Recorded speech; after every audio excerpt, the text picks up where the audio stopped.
Hobby کے لیے Kate پالنا، میں نے سنا تھا کہ بلی پالنا سنت ہے، کیا شوق کے لیے بلی پال سکتے ہیں؟ بلی پالنا جائز عمل ہے کیونکہ پاک جانور ہے، ناپاک نہیں ہے، اس کا تھوک بھی پاک ہے، لیکن ترغیبی عمل نہیں ہے، یہ ترغیب حلال جانوروں کی ہے کیونکہ اس سے لوگوں کو فائدہ ہوتا ہے، خوراک سستی ہو جاتی ہے، مرغیاں پالیں گے، انڈے ملیں گے، حدیث میں آتا ہے مرغے کو برا مت کہو کیونکہ وہ اذان کے لیے جگاتا ہے، نماز کے لیے جگاتا ہے۔ تو پھر انبیاء نے بکریاں چرائی ہیں، تمام پیغمبروں نے، تو اس لیے حلال جانوروں کو کے پالنے کو تو اپریشیٹ کیا جائے گا۔ حرام جانور بس آپ کا شوق ہے تو ٹھیک ہے، لیکن کوئی فضیلت نہیں ہے اس کی۔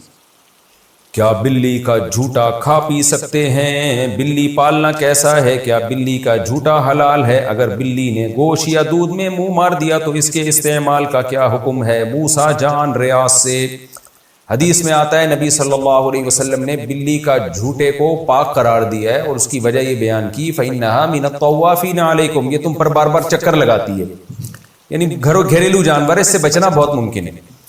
تو اس لیے فقہاء نے لکھا ہے کہ بلی کا جھوٹا پاک ہے، لیکن مکروہ بہرحال ہے۔ مکروہ اس لیے کہ درندوں کے جھوٹے ناپاک ہوتے ہیں، حرام جانوروں کا جھوٹا ناپاک ہوتا ہے، تو بلی بھی بہرحال ایک درندہ ہے۔ تو نبی نے جو گنجائش دی اس کی وجہ بتا دی کہ اس سے بچنا ممکن نہیں ہے، بہت مشکل ہے اس سے بچنا، بار بار گھروں میں آتی ہے، منہ لگا دیتی ہے کھانے پینے کی چیزوں کو، تو اس سے پتہ چلتا ہے کہ ضرورت کی وجہ سے اس کی اجازت دی گئی ہے۔ تو ضرورت کی وجہ سے جس چیز کی اجازت دی جائے تو اس میں یہی ہوتا ہے کہ احتیاط بہتر ہے۔ تو اگر بلی نے گوشت میں منہ مار دیا، پانی میں منہ مار دیا تو استعمال کر سکتے ہیں، لیکن اگر کوئی احتیاط پر عمل کرے تو بھی ٹھیک ہے، تو زیادہ اچھا ہے۔ تو اب ایسا نہ ہو جائے کہ بلیوں کو اتنا لفٹ کرائیں جیسے انگریزوں نے کتوں کو لفٹ کرایا ہوا ہے کہ وہ اس کا جھوٹا باقاعدہ پراپر کھاتے ہیں، پیتے ہیں، اس کے زبان لگاتے ہیں، اس کو، اس کی زبان، کتا ان کے منہ میں زبان لگا رہا ہوتا ہے، اوٹ پٹانگ حرکتیں کر رہے ہوتے ہیں، اللہ تعالیٰ ان کو ہدایت دے۔ تو کتے کا جھوٹا تو بالکل ہی ناپاک ہے۔ میرا مقصد بتانے کا یہ ہے کہ بلی کو پالیں آپ، لیکن اتنا لفٹ نہ کرائیں جتنا انگریزوں نے کتوں کو لفٹ کرایا ہوا ہے، کیونکہ ہے بہرحال درندہ، تھوڑا سا ریزرو رہیں اس سے، کھانے پینے کی چیزوں میں اس کو اپنے ساتھ شریک نہ کریں، فیملی ممبر نہ بنائیں آپ بلی کو۔ کیا بلی کا کاروبار حلال ہے؟ کیا بلیوں کا کاروبار کرنا جائز ہوگا؟ اگر ہم بلیاں پالیں اور بعد میں اسے بیچیں تو کیا یہ جائز ہے؟ عظمیٰ صاحبہ ممبئی سے۔ دیکھیے جائز تو ہے مگر مکروہ ناپسندیدہ ہے۔ نبی صلی اللہ علیہ وسلم نے بلی کے جو اجرت ہے، یعنی بلی کو آپ فروخت کر کے جو اس کا ثمن حاصل ہوتا ہے، اس کو آپ صلی اللہ علیہ وسلم نے اس کو ناجائز قرار دیا ہے۔ تو جمہور علماء وہاں جو کہتے ہیں کہ آپ صلی اللہ علیہ وسلم نے اس کو پسند نہیں کیا، اس سے مراد کراہت تنزیہی ہے، یعنی حرام۔ بعض علماء تو حرام ہونے کے قائل ہیں، لیکن جمہور علماء کہتے ہیں کہ وہاں مراد جو نبی نے منع کیا ہے، یعنی بلی کے جو قیمت ہے اس کو کھانے سے، تو یہ ممانعت حرام کے درجے میں نہیں ہے بلکہ کراہت تنزیہہ کے درجے میں، دوسرے دلائل کی روشنی میں۔ اس کی وجہ ہے کہ بلی کا جھوٹا حلال ہے، جھوٹا پاک ہے بلی کا، تو وہ ناپاک جانور نہیں ہے، اس لیے اس کے ناجائز ہونے کی اور کوئی وجہ نہیں ہے۔ البتہ اس حدیث کی روشنی میں بعض علماء کہتے ہیں کہ حرام ہے، لیکن جمہور علماء کہتے ہیں کہ مکروہ تنزیہی ہے۔ مکروہ تنزیہی کا مطلب ہوتا ہے اوائڈ کرنا، بچنا بہتر ہے۔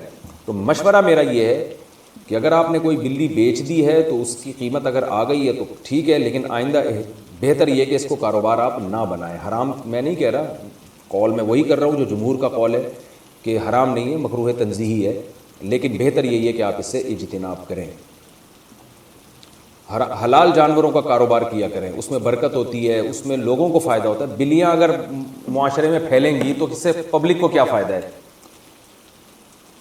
اگر گائے، بھینس، بکریاں، مرغیاں ان کا کام کریں گے، مرغیوں سے انڈے ملیں گے، بکریوں سے دودھ ملے گا، گوشت ملے گا، بکروں کے ریٹ مارکیٹ میں کم ہو جائیں گے جب بکروں کی پیداوار بڑھے گی، تو اس سے انسانیت کو فائدہ ہے اور انٹرٹینمنٹ بھی ہے۔ بکری بھی پل جاتی ہے، دمبے بھی پل جاتے ہیں۔ میرے دمبے آپ آ کے دیکھیں، 2 دمبے ایسے ٹائٹ خاندانی طریقے سے پلے ہوئے، کھا کھا کے ماشاءاللہ مستنڈے بھی ہو رہے ہیں اور پل بھی گئے ہیں، بچے کھیلتے ہیں ان سے، وہ جب عصر کے بعد لے کے نکلتے ہیں چھلانگیں مارتے ہیں وہ۔ تو اگر آپ کو تفریح کرنی ہے تو وہ دمبوں سے بھی ہو سکتی ہے، گائے سے بھی ہو سکتی ہے۔ گائے کا بچہ کتنا خوبصورت ہوتا ہے ایسا، اور بھینس کا بچہ ایک نمبر کا سست ہوتا ہے۔ میں اکثر لطیفہ سناتا ہوں نا، بھینس کا بچہ ایسے کھیلتا ہے، بس اس کا کھیل یہی ہے، کان بیٹھ کے ہلاتا رہے گا، اس سے بھی مزہ آتا ہے۔ اور گائے کا بچہ ذرا اچھل کودتا ہے، بکری کا بچہ اور اچھل کود مچاتا ہے، ایسا خوش ہوتا ہے جب آپ اس کو اس کے پنجرے سے باہر نکالیں نا، ایسی چھلانگیں مارتا ہے۔ تو حلال جانور پالیں، یہ کتے بلی جو ہے نا یہ مناسب نہیں ہے پالنا، یعنی کاروبار کرنا۔ پل جائے بلی تو ٹھیک ہے، کوئی ممانعت نہیں ہے، لیکن یہ کہ کاروباری اگر کرنا ہے تو ان چیزوں کا کریں جن کے گوشت میں، جن کے انڈوں میں، جن کے دودھ میں اللہ نے برکت رکھی ہے. آپ صلی اللہ علیہ وسلم نے فرمایا مرغے کو برا مت کہو، لا تسبوا الدیک فإنہ یؤذن للصلاۃ، وہ اذان کے لیے جگاتا ہے، وہ نماز کے لیے جگاتا ہے تمہیں. تو یہ برکت والے جانور ہیں، حلال جانور جو ہیں ان کو رکھنا چاہیے. شوقیہ کتا پالنا کیسا ہے؟ مجھے کتا رکھنے کا شوق ہے، کیا کتا پالنا جائز ہے؟ ملک احسان: بالکل حرام ہے، ناجائز ہے. شوقیہ نہیں پال سکتے کتا. آپ صرف شکار کی نیت سے پال سکتے ہیں یا حفاظت کے لیے، جیسے پیرٹس پالے ہوئے ہوتے ہیں لوگوں نے چھتوں پہ، حفاظت کے لیے کتا رکھنا پڑتا ہے ان کو، یا کوئی اور مسئلہ ہے، کوئی چوکیداری. شوقیہ بہرحال پالنا حرام ہے. مسلمانوں کے ہاں کبھی بھی یہ کلچر نہیں رہا. نبی صلی اللہ علیہ وسلم نے فرمایا جس نے کتا پالا روزانہ اس کے اجر میں 1 قیرات کم ہوگا. 1 قیرات کہتے ہیں پہاڑ کے برابر.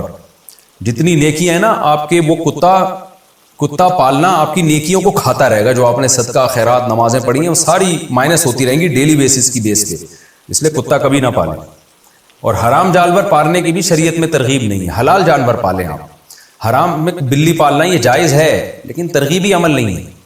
حلال جانور پالیں، اس میں برکت بھی ہے، پیغمبروں کی سنت بھی ہے، اور اس سے قوم کو بھی فائدہ ہوتا ہے، گوشت کھانے کو ملتا ہے، پروڈکٹ بڑھتی ہے حلال چیزوں کی. تو اس لیے پالیں. ہرن پالیں آپ، مرغیاں پالیں. ایسی خوبصورت نسل کی مرغیاں مارکیٹ میں آ رہی ہیں. مور پالیں آپ، کتنا خوبصورت جانور ہے، ایسے اسٹائل سے گھومتا ہے. ہم نے پالے ہوئے ہیں، آپ کبھی آئیں ہمارے یہاں دیکھیں، ایسے خراما گھوم رہے ہوں گے ایسے خوبصورت اسٹائل میں. اور پھر مرغیاں میں انڈے چوزے، اتنا مزہ آتا ہے اس میں. بکریاں پالیں، اور اللہ بھلا کرے آپ کا دمبے پالیں، کجلے سرگودا کے. کتنے عرصے سے تلاش کر رہا ہوں، مل نہیں رہے. ایک صاحب نے رابطہ کیا، انشاءاللہ بھی لینے جاؤں گا میں. یہ اونچے خریدوں گا، فری پاکٹ کی بات نہیں کر رہا. اتنے اونچے کجلے، ان کے پیچھے گھی کے ڈبے لٹک رہے ہیں. اللہ تعالیٰ نے دمبے کے پیچھے اتنی خوبصورت چکی لٹکائی ہے. تو کبھی آپ اللہ کے مشورے پر تو عمل نہیں کر رہے، آپ میرے مشورے پر عمل کر کے کبھی وہ چکی بھی کھا کے دیکھیں. اللہ نے وہ چکی اسی لیے تو لٹکائی ہے نا، یہ گھی کا ڈبہ، تاکہ جب یہ دمبا ذبح ہوگا تو اس کا گوشت اسی چکی میں پکا کے کھانا، اور یہ کوکنگ آئل میں نہ پکا دینا. لیکن آپ کیا کرتے ہیں، وہ چکی اٹھا کے پھینک دی، اس کا صابن بن رہا ہے، اور اس گوشت کو آپ کوکنگ آئل میں پکا کے اس کا بیڑا غرق کر رہے ہو. تو یہ دمبے کے پیچھے اتنی موٹی چربی اللہ نے لٹکائی ہے. دمبا ساری زندگی آپ کی ٹینشن میں اٹھاتا ہے کہ میں جب کٹوں گا تو یہی گھی کا ڈبہ ہے، اسی میں یہ گوشت پکا کے کھائے گا. تو کتنا مزہ آتا ہے. تو مجھے تو بتانے میں اتنا مزہ آ رہا ہے، آپ سوچو کھانے میں کتنا مزہ آتا ہوگا. اور اس سے آدمی کا پیٹ بھی صحیح رہتا ہے، طاقت بھی آتی ہے جسم میں، بیماریاں بھی نہیں ہوتی ہیں. کولیسٹرول کے جو مسائل ہیں نا، یہ ان کوکنگ آئل کی وجہ سے پیدا ہو رہے ہیں. تو تھوڑا سا ورزش کیا کریں، اور یہ دمبے شمبے چربی کھایا کریں جانوروں کی. گائے کی بھی چربی کھا سکتے ہیں، اس میں بھی بکرے کی بھی کھا سکتے ہیں. پالیں اور کھائیں، اور اس میں دل بھی بہلائیں ان جانوروں سے. حلال پالا کریں، حرام کی طرف نہ جائیں. سمجھتے ہیں کہ نہیں سمجھتے؟ ملک احسان صاحب آپ کو کہہ رہا ہوں.